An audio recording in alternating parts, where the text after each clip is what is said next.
Subscribe now and press the bell icon. Never miss an update. Life में किसी न किसी मोड़ पे रिजेक्शन तो सभी को मिलता है। रिजेक्शन का मतलब ये नहीं होता है कि अब हम लाइफ में आगे कुछ नहीं कर पाएंगे। इसलिए तो कहते हैं any rejection is just a redirection.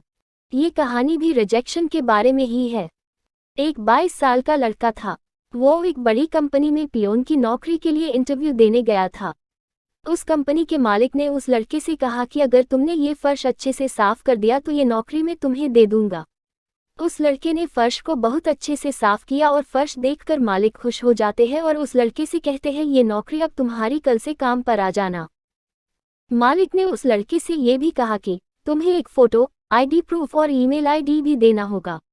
लड़के ने कहा मेरे पास कंप्यूटर नहीं है और मैंने ना ही कभी अपना ईमेल आईडी बनाया है। मालिक ने उस लड़के से कहा कि हमारी कंपनी बहुत बड़ी है और हमें हर काम करने वाले व्यक्ति की ईमेल आईडी चाहिए। अगर आज के ज़माने में तुम्हारे पास ईमेल आईडी नहीं है तो तुम्हारा कोई अस्तित्व नहीं है, हम तुम्हें नौकरी पर नहीं रख सकते हैं। मालिक की ये सब बातें सुनकर वो लड़का बहुत निराश हो जाता है और वहाँ से चला जाता है। इस वीडियो को आगे देखने से पहले चैनल को सब्सक्राइब करें और बेल आइकन को दबाएं। इस वक्त उस लड़के के पास केवल 700 रुपये ही थे। उस लड़के ने ये फैसला किया कि वो अब सब्जी बेचकर थोड़े पैसे इकट्ठा कर लेगा। उसने 700 रुपये के आलू खरीदे और सिर्फ 3 घंटे में उसके सभी आलू बिक गए। उसने फिर से 700 रुपये के आलू खरीदे और वो सब फिर से बिक गए।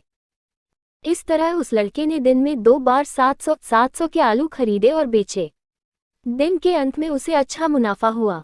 घर जाकर उसने सोचा कि मैं अगर इस तरह सब्जी बेचूंगा तो मुझे अच्छा मुनाफा होगा। उसने लगातार 6 महीने तक ऐसे ही सब्जी बेचने का काम किया। अब उसके पास अच्छे पैसे इकट्ठा हो गए थे। उस लड़के ने अब सब्जी की एक रेहड़ी खरीद ली। अब तो उस लड़के का काम और भी अच्छा चलने लगा। उसने अब ट्रक से सब्जी बेचना शुरू कर दिया। दिन व दिन उसका सब्जी का व्यापार बहुत अच्छा चलने लगा और अब उसने सब्जी होलसेल में बेचना शुरू कर दिया।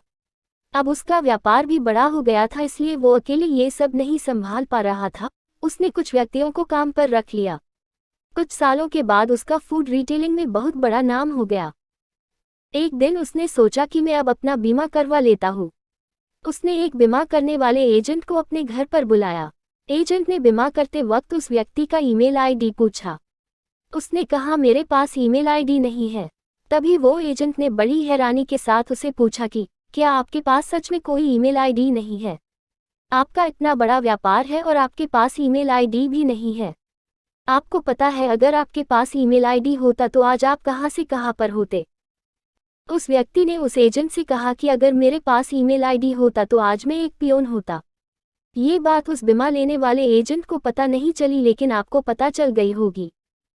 अगर आपके साथ कुछ अच्छा नहीं हो रहा है तो उससे निराश मत होना, क्योंकि लाइफ में आगे बढ़ने के बहुत सारे रास्ते होते हैं। हमें हमेशा कोशिश करते रहना चाहिए। क्या पता कामयाबी हमारी अगली कोशिश की प्रतीक्षा कर रही हो। अगर आपको हमारी स्टोरी अच्छी लगी हो तो अपने दोस्तों के साथ भी शेयर कीजिए और कमेंट में ज़रूर बताइए कि कैसी लगी हमारी स्टोरी।